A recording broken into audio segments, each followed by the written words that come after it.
এই দেখো, তুমি এখনো রেগে আছো আমার উপর। আমার রাগতে বয়ে গেছে আপনার ওপর। তুমি কিছুতেই বুঝছো না, খরচ বাড়ছে। আয় না বাড়লে চলবে কি করে রাজ্য? বিদেশে আমাকে যেতেই হবে।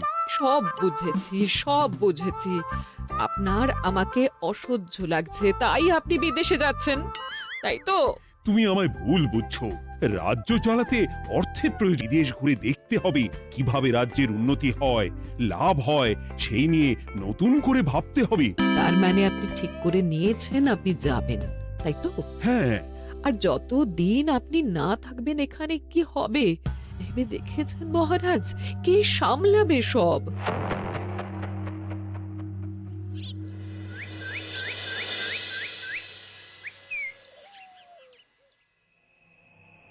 চিঠি?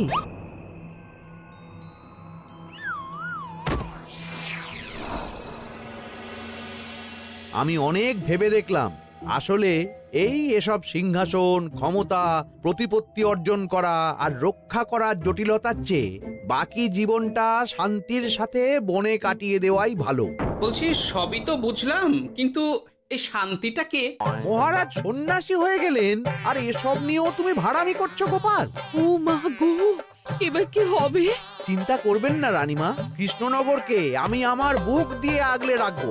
আপনার ছাতির মাপটা ঠিক মতো জানেন তো মন্ত্রী মশাই? মানে ওই গোটা কৃষ্ণনগরকে কি আপনি আপনার বুকের মধ্যে আগলে রাখতে পারবেন? গোপাল! মার্জনা করবেন মন্ত্রী মশাই। আমি বলছিলাম কি, ওইসব আগলে টাগলে রাখার আগে ওই ভালো করে খুঁজে দেখুন সব। মানে কি বলতে চাইছো কি তুমি? মহারাজকে খুঁজে বার করুন মন্ত্রী মশাই, লোক পাঠান। তিনি হয়তো এখনো বেশি দূর যেতে পারেননি। এটা কিন্তু ঠিক বলেছে গোপাল, তাকে একবার যদি খুঁজে পাই আমরা। আপনি চিন্তা করবেন না রানীমা, আমি এক্ষুনি লোক পাঠাচ্ছি। আর গোপাল, রানীমাকে বিশ্রাম নিতে দাও। যাও এখন, যত সব।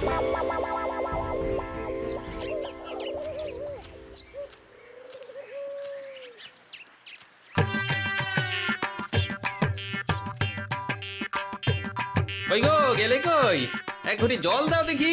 ওই জলই খেতে হবে, শুধু জল। ঘরে এক দানাও চাল নেই। বাজারে না গেলে আজ হরি মটর। রাজ্যে রাজা নেই আর তুমি ঘরে চাল নেই বলে চিল্লামিল্লি করছো, চত্ব সব।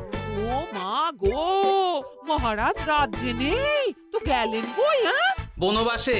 সে কি গো, এবার কি হবে তাহলে? কপালে যা লেখা আছে তাই হবে, আর কি। এই তোমার চাকরিখানা থাকবে তো? না থাকলে বাটি হাতে বেরোবো, চিন্তা কি?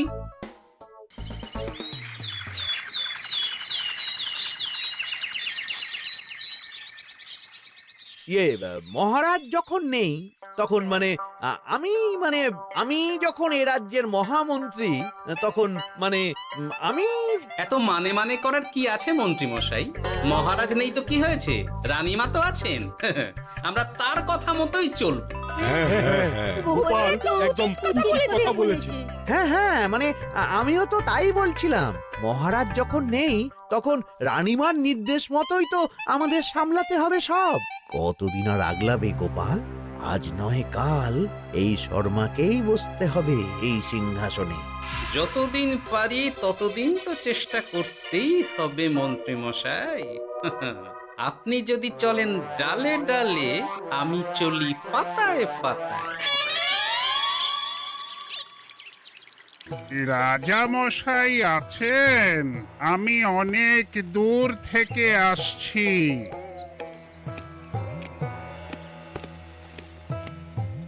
মন্ত্রীমশাই, একজন সাধু এসেছেন রাজামশাইয়ের সঙ্গে দেখা করতে। বলছেন অনেক দূর থেকে এসেছেন। জানো না মহারাজ এখন নেই? যাও, চলে যেতে বলো ওকে। মহারাজ নিরুদ্দেশ। এই মুহূর্তে সত্যিই যদি কোনো প্রাজ্ঞ সাধু বাবা রাজবাড়িতে তার পায়ের ধুলো দেয়, বলা তো যায় না যদি মহারাজের হদিস তিনি দিতে পারেন। ঠিক ঠিক, একদম ঠিক বলছেন পণ্ডিত মশাই। বেশ বেশ, ডেকে আনো তাকে, দেখি সে কি বলে। মহারাজ, আমার প্রণাম নেবেন। উনি মহারাজ নয়, উনি মন্ত্রী। আসুন সাধু বাবা, আসুন, আসন গ্রহণ করুন।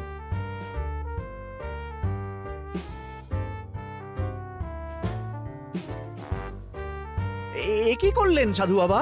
এটা তো মহারাজের সিংহাসন। আপনার জন্য আমি অন্য আসনের ব্যবস্থা করে দিচ্ছি, আপনি বরং সেখানে বসুন। ওহ,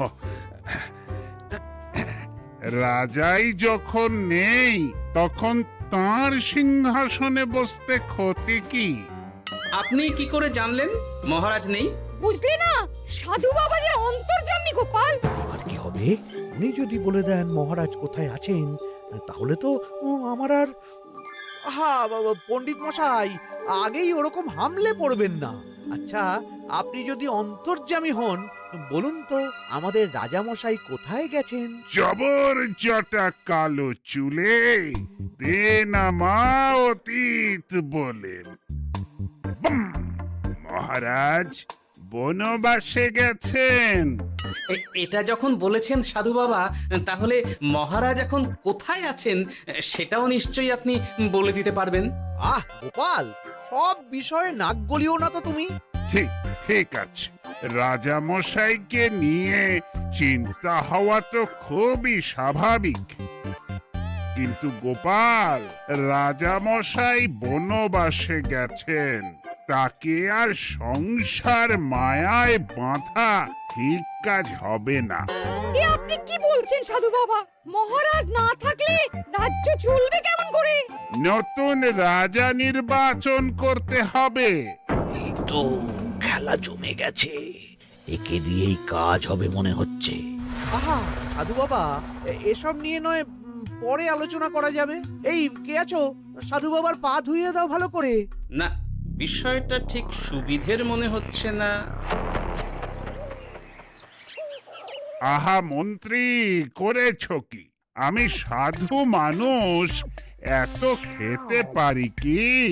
ও বললে হবে না সাধু বাবা, আপনার জন্য নিজে দাঁড়িয়ে থেকে মহারাজের খাস হালুই করকে দিয়ে রাঁধিয়েছি সব। এ দেখুন না একটু, অমৃত অমৃত।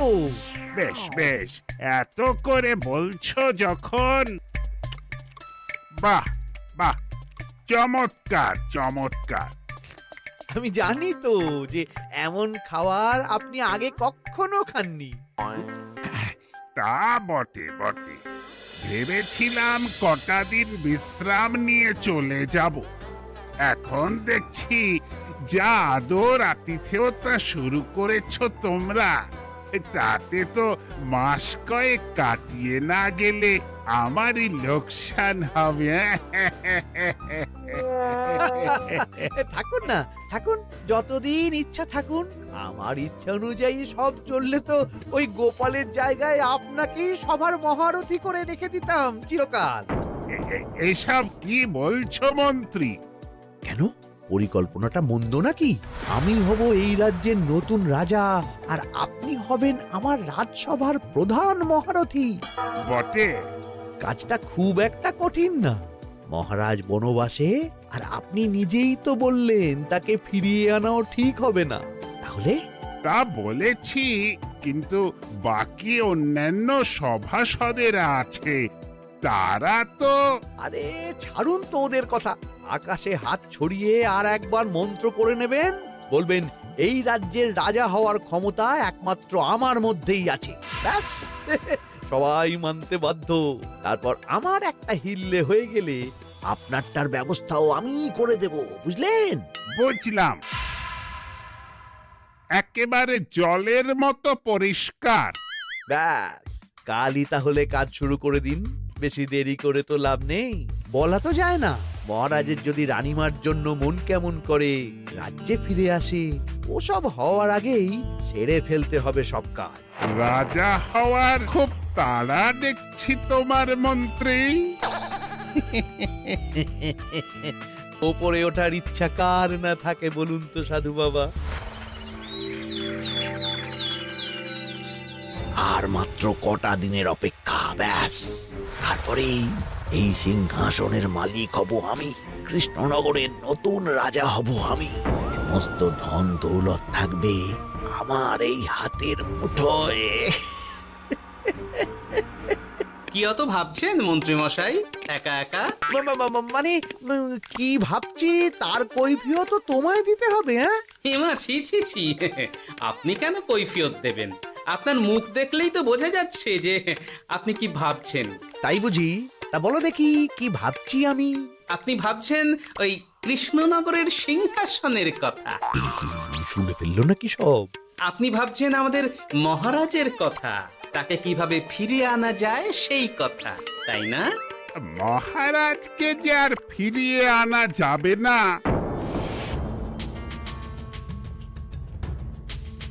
সে কথা তো আগেই বলেছি।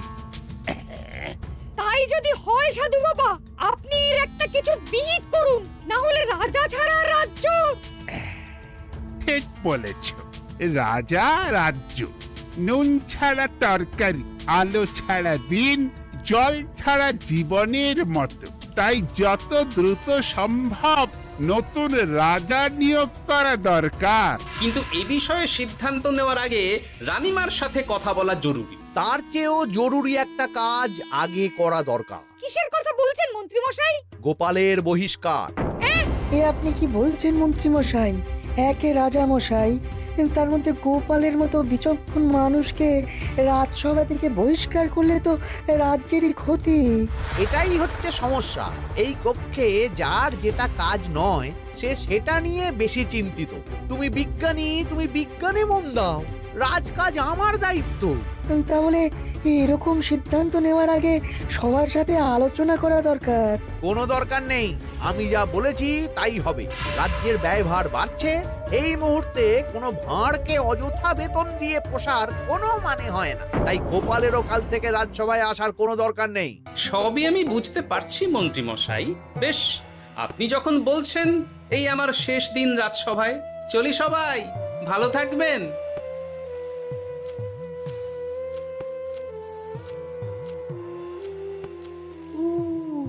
এত সহজে যে বেটা মাঠের বাইরে চলে যাবে বুঝতেই পারিনি আগে। এবার আমার আর সিংহাসনের মাঝে নেই কোনো বাধা, নেই কোনো কাটা। তুমি চিন্তা করো না, আমি নিজে মন্ত্রীর সাথে কথা বলবো। না না রানীমা, সেসবের দরকার নেই। মহারাজ ছাড়া রাজবাড়ি শূন্য শূন্য লাগে, আমারও মন লাগছে না এখানে। বেশ, যা ভালো বোঝো তাই করো, তবে ডাকলে এসো কিন্তু। হ্যাঁ রানীমা, নিশ্চয়ই আসবো। এখন আমি চলি। যাক, এই কদিনে মাথাটা খেলানোর সময় পাওয়া যাবে একটু, না হলে কেমন যেন গুলিয়ে যাচ্ছে সব।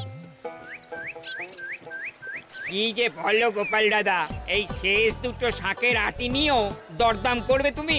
ওরে, আমি বেকার মানুষ, দরদাম না করে উপায় আছে আমার? হ্যাঁ শোনো শোনো শোনো, মহারাজ কৃষ্ণচন্দ্রের অবর্তমানে কৃষ্ণনগরে নতুন রাজা হিসেবে নির্বাচিত হবেন রাজ্যের মহামন্ত্রী। সেই শুভানুষ্ঠানে রাজবাড়িতে আমন্ত্রণ রইল। এসব কি হচ্ছে বলো তো গোপাল দাদা? ভেতরের খবর আছে নাকি কিছু? না গো ভাই, তুমিও যা জানো আমিও ততটুকুই জানি। ও গোপাল দাদা, ব্যাপার কি? এ সময় এখানে কি চাই? রানীমার জরুরি তলব, এখনই ওই রাজবাড়ি যেতে হবে তোমাকে। কিন্তু আমার যে বাজার হয়নি এখনো। আরে ওসব বাজার টাজার পরে হবে, তুমি এখন আমার সাথে চলো তো। মন্ত্রীকে আমি বিশ্বাস করেছিলাম, ও যে এইভাবে বিশ্বাসের সুযোগ নেবে আমি একদম বুঝতে পারিনি। আমাদের এক্ষুনি অন্যান্য সভাসদদের সাথে কথা বলা দরকার রানীমা। কারোর সাথে কথা বলার দরকার নেই রানীমা, আমি নিজেই চলে এসেছি আপনার সাথে কথা বলতে। এখানে কি জন্য এসেছো গোপাল? রানীমার কান ভাঙাতে? বাহ, আপনি সবার মাথা মুড়িয়ে সিংহাসন কবজা করতে পারেন, আর আমি রানীমাকে সেই সত্যি কথা জানাতে পারি না? হ্যাঁ? চুপ! ভুলে যেও না, আমি কৃষ্ণনগরের হবু রাজা। মুখ সামলে কথা বলবে আমার সাথে। এসব কি হচ্ছে মন্ত্রী মশাই? রাজা মশাই নেই, সেই সুবাদে এ কি শুরু করেছেন আপনি? আমায় আপনি ভুল বুঝবেন না রানীমা, আমার হয়ে যা বলার সাধু বাবাই আপনাকে বুঝিয়ে বলবে সব। উনি আর কি বোঝাবেন? কতদিন এসেছেন উনি, কি জানেন এই রাজ্যের বিষয়ে? সাধনা মা, সবই সাধনা। সাধনার জোর থাকলে সবকিছুই জানা যায়, ভূত ভবিষ্যৎ অতীত সব। সেই জোর থেকেই বলছি মা, মন্ত্রীর কপালে আমি জ্যোতি দেখতে বুঝতে পারছি মন্ত্রী যদি রাজ্যের রাজা হয় এ রাজ্যের উন্নতি কেউ ঠেকিয়ে রাখতে পারবে না। আপনাদের একটা কথাও বিশ্বাস করি না আমি, এসব আপনাদের ষড়যন্ত্র। এ আপনি ভুল করছেন রানীমা। যা হোক, যে কথা আমি বলতে এসেছি, রাজা যখন আমি হচ্ছি তখন তো আমাকে এই প্রাসাদেই থাকতে হবে, ফলে আমার স্ত্রীকেও এখানে এসেই থাকতে হবে। সে তো আর একা থাকতে পারবে না, তাই আপনি যদি এই ঘরটা ছেড়ে দিতেন। কিন্তু মন্ত্রীমশাই, তুমি কি বলছো মন্ত্রী? এখানে না থাকলে রানীমা থাকবেন কোথায়? আর আমি তো এমন কোনো বিধান দিইনি যে রানীমাকে অন্যত্র পাঠাতে হবে। সবকিছুর জন্য তো আপনার বিধান দরকার নেই সাধু বাবা, এ আমার নিজের বিধান। আমি রাজা হব, আমার স্ত্রী রানী হবে, তারও তো অধিকার আছে রানীর মতো থাকার, রানীর মহলে থাকার। আপনার ব্যবস্থা আমি অন্যত্র করে দেব রানীমা, আপনি কিচ্ছু ভাববেন না। হাজার হোক আপনি আমাদের প্রাক্তন মহারাজের স্ত্রী বলে কথা। কি বলো গোপাল? আমার মনটা আসলে অনেক অনেক বড়, তোমরা খালি দেখতে পাও না সেটা। কাজটা কি আপনি ঠিক করলেন মন্ত্রীমশাই? শোনো গোপাল, আমাকে ঠিক ভুল বোঝাতে এসো না তুমি, বরং কাল সময় মতো চলে এসো। কৃষ্ণনগরের নতুন রাজার রাজ্যাভিষেকের জন্য মহাভোজের আয়োজন হবে। যতদিন পাচ্ছ খেয়ে নাও পেট ভরে।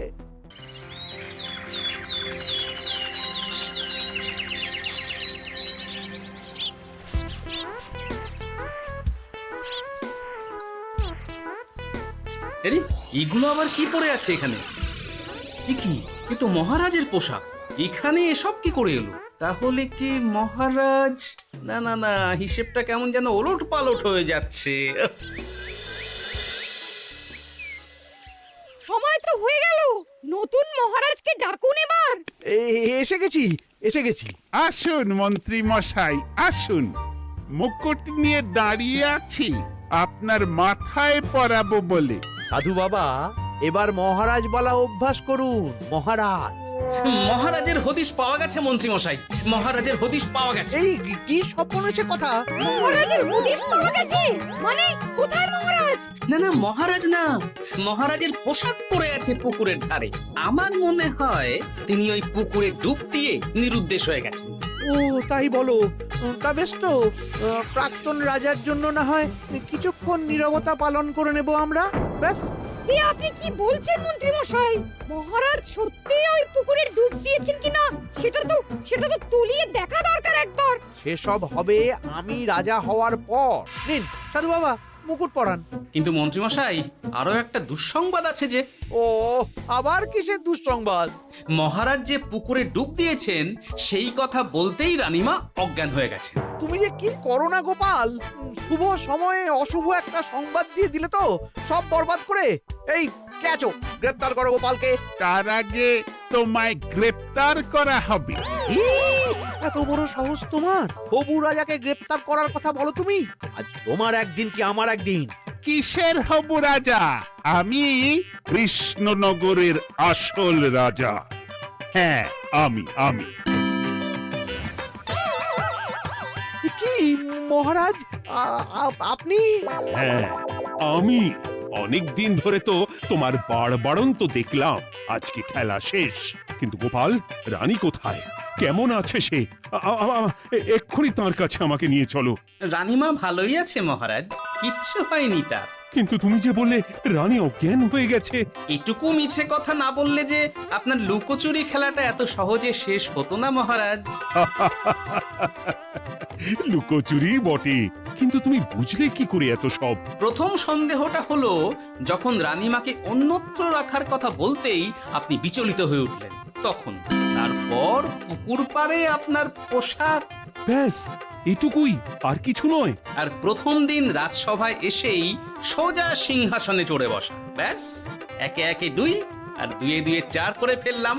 তারপর মনে হলো রানীমার প্রতি টান ফিরিয়ে আনতে পারে আপনাকে আপনার আসল রূপে। তাই এই মিছে কথা। অধমের অপরাধ মার্জনা করবেন মহারাজ। গোপাল, তোমার তুলনা নেই। কিন্তু মহারাজ, আপনি কেন এই ছদ্মবেশ নিয়েছিলেন তার আসল উদ্দেশ্যটা কিন্তু এখনো আমার কাছে পরিষ্কার হয়নি পুরোটা। আসলে আমি পরীক্ষা করছিলাম, বুঝলে, কিসের পরীক্ষা মহারাজ? যে আমার অনুপস্থিতিতে কে এই রাজ্য চালাবে তার পরীক্ষা। এবং আমি ঠিক করেছি যে কদিন ব্যবসার কাজে আমি বাইরে থাকব ততদিন রানীর পরামর্শ মতো সমস্ত কিছু সামলাবে গোপাল।